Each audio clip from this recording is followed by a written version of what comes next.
तो guys bullet club leader जे white के AEW में डेब्यू करने के बाद अब टोनी खान ने कंफर्म किया एनजेपीडब्ल्यू के और भी बड़े रेसलर्स का एईडब्ल्यू में डेब्यू। डब्ल्यूडब्ल्यू पर कोडी रोड्स के पॉसिबल रिटर्न को लेकर डब्ल्यूडब्ल्यू के किस बड़े ऑफिशियल ने दिया बड़ा tease. AEW superstar Peter Avalon के कॉन्ट्रैक्ट एक्सपायर होने को लेकर पीटर एवलॉन ने किया बहुत ही बड़ा खुलासा। और guys AEW tag team championship number 1 contender battle royal के साथ साथ और क्या कुछ होगा इस हफ्ते डायनामाइट शो के ऊपर। नमस्कार दोस्तों, मेरा नाम है रॉकी और आप देख रहे हैं एलीट एफएन मिनिगा। और गाइज इस वीडियो के अंदर हम एईडब्ल्यू के बहुत से मेजर अपडेट पर बात करेंगे। तो गाइज अगर आपने अब तक इस वीडियो को लाइक नहीं किया है तो गाइज वीडियो को लाइक कर देना। बट गाइज चलिए अब बिना किसी देरी के शुरू करते हैं इस वीडियो को। और गाइज सबसे पहले बात करते हैं एईडब्ल्यू के फॉरबिडन डोर डेब्यू की। वेल गाइज जैसा कि हम सभी जानते गए, जब से टोनी खान ने एईडब्ल्यू का फॉरबिडन डोर खोला है तब से एईडब्ल्यू के अंदर एनजेपीडब्ल्यू और इंपैक्ट रेसलिंग इन दोनों कंपनीज के बड़े सुपरस्टार्स ने डेब्यू किया है। और गाइज एईडब्ल्यू के फॉरबिडन डोर के अंदर एईडब्ल्यू के रेसलर्स ने भी दूसरे कंपनीज पर काम किया है। और गाइज यहीं अब टोनी खान ने इस हफ्ते उनके लेटेस्ट इंटरव्यू के अंदर एईडब्ल्यू और एनजेपीडब्ल्यू के फॉरबिडन डोर को लेकर उनके फ्यूचर प्लान्स को डिस्कस किया है, जहां पर टोनी खान ने इस चीज को कंफर्म किया है कि टोनी खान एनजेपीडब्ल्यू के साथ उनकी पार्टनरशिप को नेक्स्ट लेवल पर ले जाना चाहते गए। और गाइज यहां पर टोनी खान एनजेपीडब्ल्यू और एईडब्ल्यू के फॉरबिडन डोर के अंदर एनजेपीडब्ल्यू के और भी काफी सारे टॉप स्टार को एईडब्ल्यू में लाने के लिए एनजेपीडब्ल्यू के मैनेजमेंट से बात कर रहे गए। और गाइज यहां पर बहुत ही जल्द एईडब्ल्यू के अंदर बुलेट क्लब लीडर जे वाइट के बाद एनजेपीडब्ल्यू के और भी बड़े सुपरस्टार फॉरबिडन डोर डेब्यू कर सकते गए। बट गाइज इसके साथ साथ टोनी खान ने यह भी कंफर्म किया है कि टोनी खान सिर्फ एनजेपीडब्ल्यू के रेसलर्स को एईडब्ल्यू में ना लाके बल्कि एईडब्ल्यू के रेसलर्स को भी एनजेपीडब्ल्यू पर भेजने वाले गए।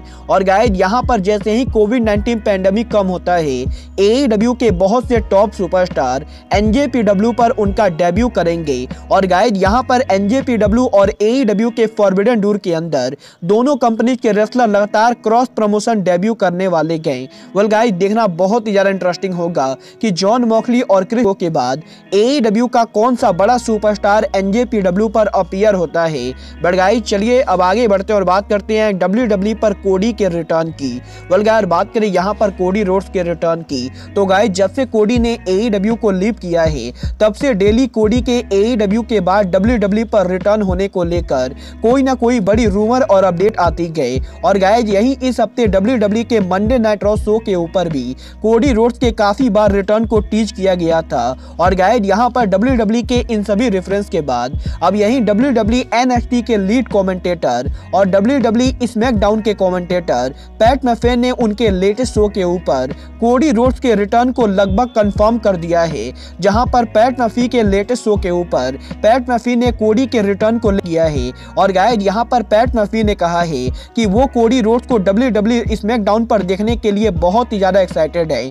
और गाइज यहां पर पैट मैफी ने बताया है कि पैट मैफी को लगता है कि कोडी डब्ल्यूडब्ल्यू स्मैकडाउन पर रिटर्न होने वाले गए। और गाइज पैट मैफी ने कुछ ऐसी खबरें सुनी गई जिनसे पैट मैफी को लगता है कि कोडी डब्ल्यूडब्ल्यू स्मैकडाउन पर अपीयर होंगे। और गाइज पैट मैफी कोडी के रिटर्न के लिए कमेंट्री करना चाहते गए। और गाइज यहां पर पैट मैफी के इस पूरे शो के ऊपर पैट मैफी ने इस चीज डायरेक्टली टीच किया है कि कोडी रोड्स डब्ल्यूडब्ल्यू स्मैकडाउन पर उनकी वापसी करेंगे।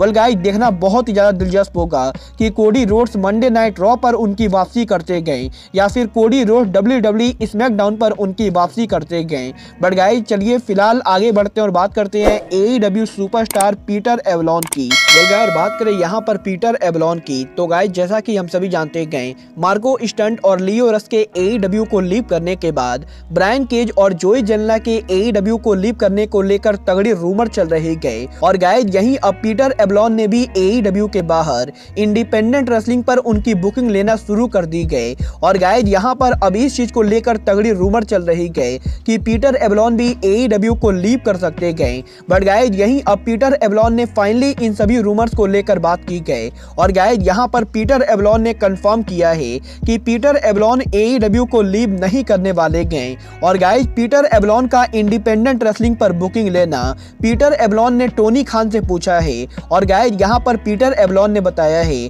कि AEW कंपनी में बहुत सारे रेसलर्स के होने की वजह से टोनी खान हर रेसलर को टीवी पर टाइम नहीं दे सकते गए।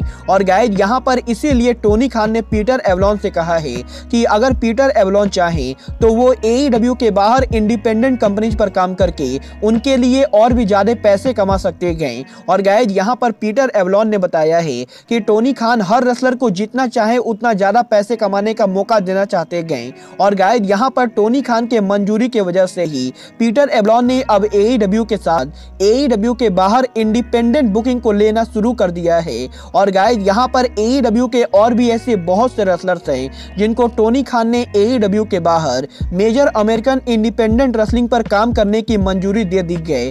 वेल गाइज यहाँ पर इस चीज से बिल्कुल ही क्लियर पता चलता है कि टोनी खान रेसलर्स पर कोई ज्यादा रिस्ट्रिक्शन नहीं लगाना चाहते गए। और गाइज यहाँ पर टोनी खान भी चाहते गए कि उनके कंपनी के रेसलर ज्यादा से ज्यादा पैसे कमाए। बट गाइज चलिए अब आगे बढ़ते हैं और बात करते हैं AEW के कल होने वाले डायनामाइट शो की।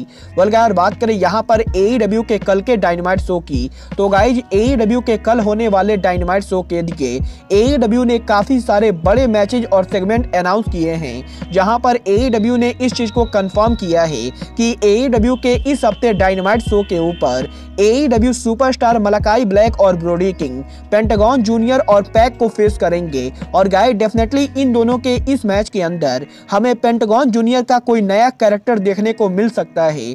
बट गाइस इसके अलावा कल AEW के डायनामाइट शो के ऊपर AEW TBS champion Jade Cargill उनका TBS चैंपियनशिप बनी के खिलाफ डिफेंड करेंगी। और गाइस डेफिनेटली इस मैच के एंडिंग पे जेड कारगिल बनी को हराकर उनका टाइटल रिटेन करेंगी। बट गाइस इसके बाद AEW के डायनामाइट शो के ऊपर हमें फाइनली क्रिस जेरिको और एडी किंगस्टन आमने सामने देखने को मिलेंगे।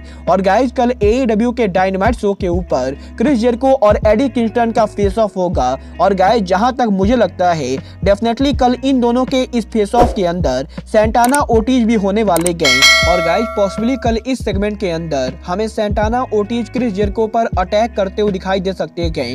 वेल गाइस देखना बहुत ही ज्यादा दिलचस्प होगा कि कल डायनामाइट पर इस सेगमेंट पर क्या होता है। बट गाइस इसके बाद AEW के डायनामाइट शो के ऊपर हमें AEW tag number 1 contender battle royal देखने को मिलेगा, जहां पर इस बैटल रॉयल के अंदर हमें Santana Ortiz, Red Dragon, FTR, Young Bucks, Private Party, Colten Gunn, Martin Gunn और डार्क ऑर्डर जैसे बड़े रेसलर्स देखने को मिलेंगे। और गाइस डेफिनेटली कल इस बैटल रॉयल के अंदर हमें काफी तगड़ा एक्शन देखने को मिलने वाला है।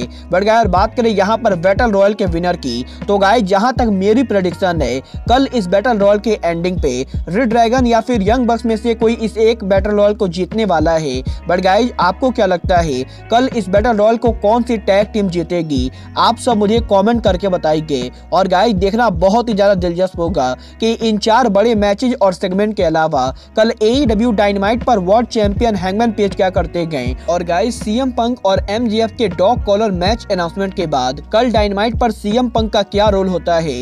और गाइस ब्रायन डेनियल्सन और जॉन मॉक्सली की शॉर्ट राइवलरी के अंदर इन दोनों की टैग टीम फॉर्म होती गए या फिर ये दोनों आमने सामने होते। वेल गाइस डेफिनेटली कल का AEW का डायनामाइट शो AEW का एक और ब्लॉकबस्टर डायनामाइट होने वाला है। और गाइज मैं तो डेफिनेटली कल के डायनामाइट को देखने वाला हूं। बट गाइज आप सभी कल के डायनामाइट के लिए एक्साइटेड हैं या नहीं, आप सब मुझे कमेंट करके बताइए। बट गाइज अब आज के इस वीडियो में बस इतना ही। मैं मिलता हूं आपसे अपने अगले वीडियो में। बट गाइज तब तक के लिए just like Kenny Omega says goodbye, good night and bang.